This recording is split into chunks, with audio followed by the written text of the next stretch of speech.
Hi guys, welcome back to the channel and happy self-isolation. So as you'll see by the title of the video, I'm doing the second of a three-part series today. So previously, last week, I was talking about the fall of the empire of Manchester United, the fall of the post-Alex Ferguson Manchester United. And basically, I explained that there were three factors, I believe, and that was the managers, which we covered last week. And I'm going to move on to the players this week, and next week I'm going to cover the board. So, on to the players. Now, what I should make people aware of is that there are obviously overlaps in each category, like the managers and the players. Sometimes it's not, you can't put something on either a manager or a player. Sometimes it is partial responsibility on both sides. So, the first thing I want to start with is, as I did in my last video, I'll go back to the point, and this video will not be as long because I'm going to put this video together a little bit better. I've got it a little bit more concisely mapped out, but there's also, I don't believe, as much to talk about when it comes to the players as there was about the managers, so I will not be rabbiting on for an hour and a half about this. So, first of all, if we go back to 2013, when Sir Alex Ferguson left, he did leave an ageing squad of players. And I don't think anyone can really dispute that. So what was interesting is that a lot of people debate whether or not Ferguson was going to retire that season. Like how early did he know he was going to retire? Because he announced it, I believe. Well, he announced it like right at the end of the season. He said that he'd known since January, February time that was what he was going to do. I happen to not believe that, and I say this with every respect to Sir Alex Ferguson. He's one of my favourite human beings of all time. He's someone that literally got United from nowhere onto the top of the footballing world. So this is no disrespect to Alex Ferguson and what he achieved. However, I do think that he had that planned. I think that he tentatively wanted to retire at the start of that season, but I think he wanted to win another title before he retired, and I think he's made that decision when he realised that winning the title was possible. So I think he probably did always intend to retire, providing the season went well and we were going to win the league, which, you know, we were ahead quite early on that season. So, in terms of the players then, so you had quite an ageing back four. You had David De Gea, who was obviously young, but you had Ferdinand, Vidic and Evra, who would all subsequently leave after one season under Moyes. You had Michael Carrick, who was still played on for quite a few years, to be fair, and he was still doing a good job. He's never been reliant on physical ability or pace, but I mean, the average age of the side, when you look at players like Robin van Persie and Wayne Rooney, who were two of the best players in that team, you would potentially say the two key players in that team, the average age of the squad was between 28 and 29. Now, Van Persie was 30 and Rooney was 29. However, I think it would be fair to say that after that last season under Sir Alex, neither of them two ever recaptured their best form. I think Rooney's best form before that year was a couple of years prior. In fact, it might have been 1 year prior. He had a really good year in 2010 and then another really good year in 2012. So yeah, it would have been the 1 year prior. Rooney was excellent. 2012 to 13 he wasn't great, and then he had a really good season under Moyes, but then never quite recovered that same form. Robin van Persie is a very interesting case to study as far as the whole post-Ferguson thing, because he came in and he wins us a league title, and I think it must have been foreseeable that he had a very bad injury record. So he came to us when he was 29 going on 30, and he had a very bad injury record. Not as in he'd get frequent injuries, but he'd get one injury every season that would keep him out for about 4 or 5 months. So he would literally get a long-ass injury every season. So I think it was foreseeable from Ferguson's point of view that Van Persie wasn't going to have long left at the top level, just as far as the history of football, like it has shown us that. So Van Persie came in, he was excellent for us, he won us the league title. Again, it's not to disrespect or discredit any of that, but he's actually done some punditry for BT Sport whereby he's actually said that he was disappointed that Ferguson was retired. He definitely alluded to the fact that he believed he came to Man United because he wanted to work under Ferguson. So I think Ferguson retiring definitely knocked Van Persie for six. And you could see that by the way that he played under Moyes, because the body language on the pitch a lot of the time, I went to quite a few of those games under Moyes, and Van Persie did not look that interested. He did not look that interested. Now again, this is where it overlaps with the managers, because a lot of people do say that Van Persie was mismanaged by Moyes, and that Moyes potentially played him when he was injured, and maybe that's true, but I think if you look at the whole context of the situation, after Moyes left, it's very easy to blame the former Everton manager, but the fact of the matter is, Moyes leaves, and then Louis van Gaal comes in, who is, like, him and Van Persie are bum chums, basically, and Van Persie he had a better goal scoring ratio under Moyes than he did under Van Gaal.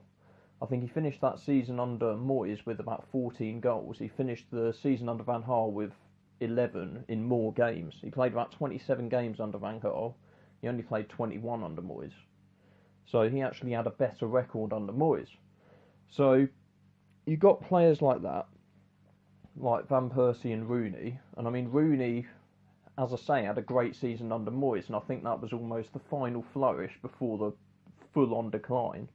Like, his form just went through the floor after that. He had some sort of individual good games under Louis van Gaal, and it was clear that Louis van Gaal really liked him. But Louis van Gaal actually came out and said quite recently that he thought that Wayne Rooney was over the hill when he joined Man United, and I think that was true. His legs had gone, he didn't have the pace that he used to have. I do think that Rooney was someone that was on the decline, so whilst he was only 28 and Van Persie was only 30, they were both old versions of those ages. They were not the typical 28 or 30-year-old footballer. They'd both had quite a lot of severe injuries. So I think they were, I don't want to say responsible, because no one deliberately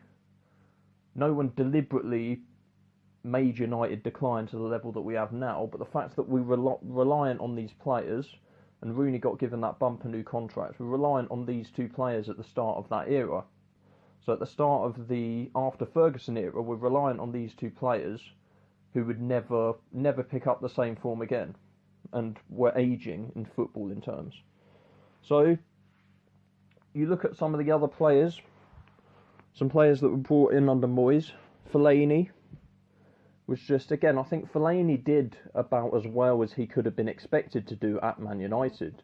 So I don't really think he contributed to the downfall. I would say the decision to sign him potentially facilitated that, and players like him, as far as signing Premier League, sort of just Premier League proven, but not Champions League world-class level players. So you look at some of the other players. Wanamatta was, I would never say reproduced the form of his Chelsea days at Man United.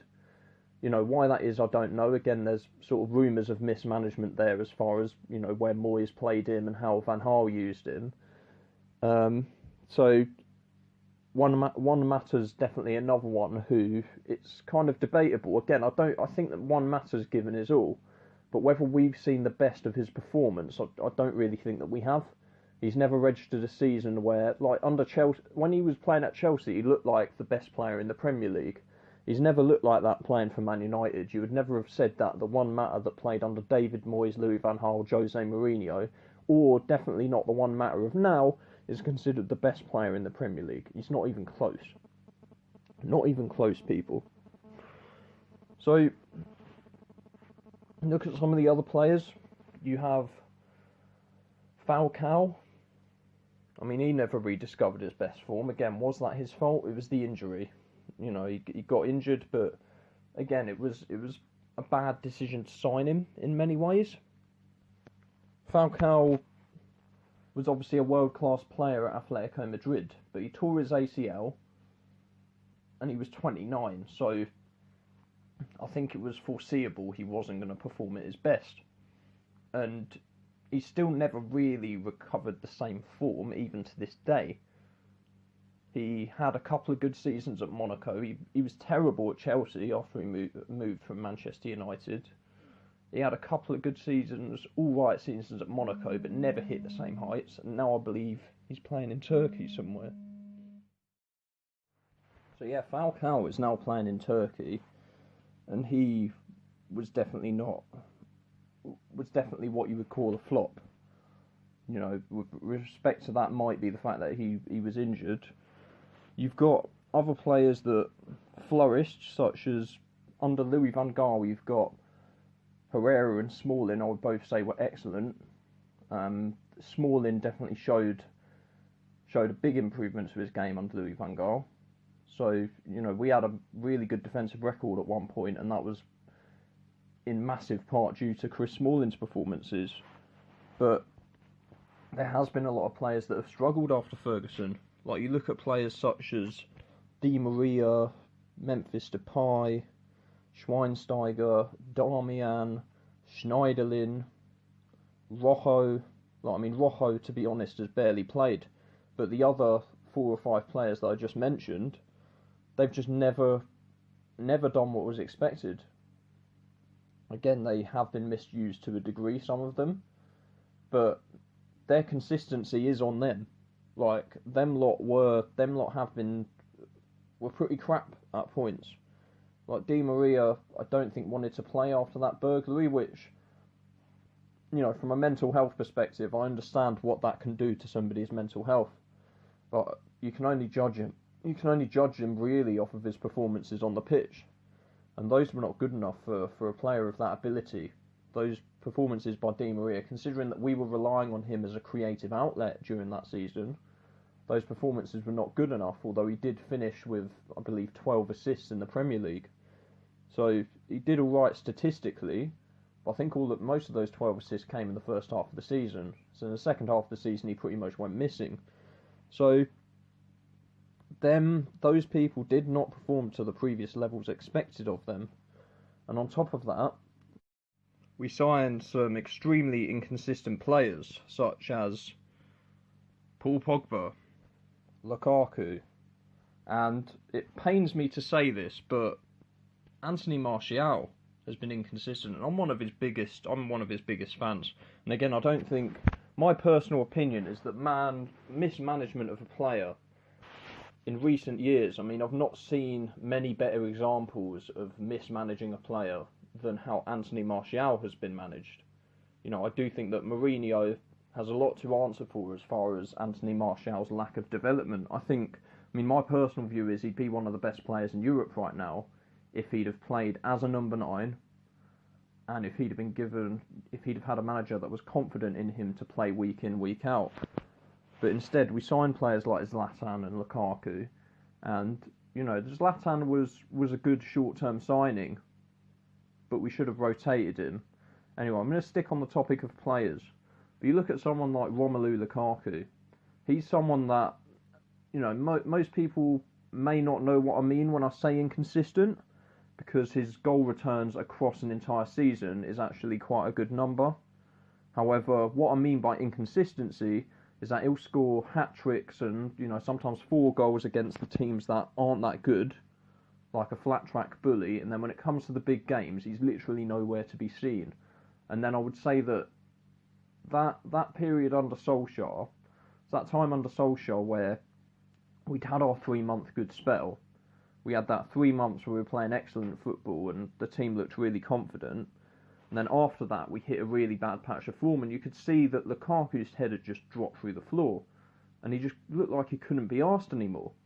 And, you know, there were, I don't want to scapegoat Lukaku, there was other players such as, you know, Alexis Sanchez, and even Marcus Rashford at times, Jesse Lingard. You know, there's definitely players whose heads dropped, Anthony Martial, Paul Pogba. Like, you have to mention certain players as far as they didn't always look like they wanted to play. So I think there was definitely a drop in the mentality at that point, like when we started losing under Ole. So, but I think that one thing that Mourinho has done is he brought in players that were mercurial, that wanted the money. Like Matic got paid more because he started playing for us. Sanchez got paid a shit ton more because he started playing for us. Then Lukaku got paid a shit ton of money because he was playing for us. So he brought in these 3 players that were all... I mean, Lukaku's not old, but he is inconsistent and he's not got a good attitude from what I gather. And then you've got Alexis, whose attitude clearly stinks. And then you've got Matic, who, you know, I've got no faults with his attitude. Matic has actually been really good this season, but he's a big part of why we did terribly last year. You know, like when he was flopping in the 3rd season, he was relying on Matic as the defensive midfielder, and that just wasn't working at all. You had Matic and Pogba in the centre of midfield, and then between them they were just not performing at all. And our midfield was getting overrun nearly every game. That was Mourinho's 3rd year. And additionally, Matic was crap under Solskjaer. Even when we were playing quite well, I didn't really rate Matic's performances. And I think that when you play in the centre of midfield, you can't just be so passive like that. So I think that those certain players have been a very big factor in why Manchester United have not played well, and why we are where we are. Like it's been a combination of things, but you can't discount the lack of effort or the lack of competence on the part of certain players that we have signed, or players that have already been at the club. Because I think that has to play a part as well, and I think that David Moyes gets treated unfairly because of the job that... I don't want to say treated unfairly, because he was out of his depth at Manchester United. However, I think that he gets too much criticism for where we are. Like, I don't think he had that big of a contribution individually, whereas some of these players have. Like Paul Pogba. I mean, Paul Pogba, you know, whether he's really this sort of disruptive influence in the dressing room or, you know, has got as bad of an attitude as some people say, I think that that's up for debate, because I think a lot of it is his agent, and I think a lot of it is just perception, and I think there is a bit of an agenda against Pogba. So there is a bit of an agenda in terms of the media, just because he likes to, you know, he likes to do his hair flashy, he likes to play basketball on holiday, and he, you know, all of that kind of shit. So I think that makes him, in some ways, an easy target and someone that people like to pick on. But all I'm going to look at is his performances on the pitch. And yeah, you can say that the managers haven't backed him. You can say that he was given assurances that he'd be playing around world-class players. You can say all that, and that's fine. But this guy comes in, and he's supposed to be a leader.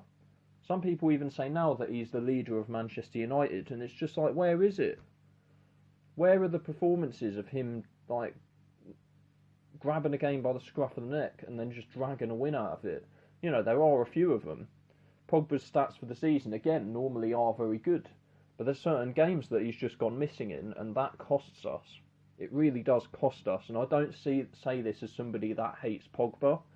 I actually really do like Pogba when he's playing well, and I think that he can add something to the United team as it stands at the moment if we ever do come back from this virus.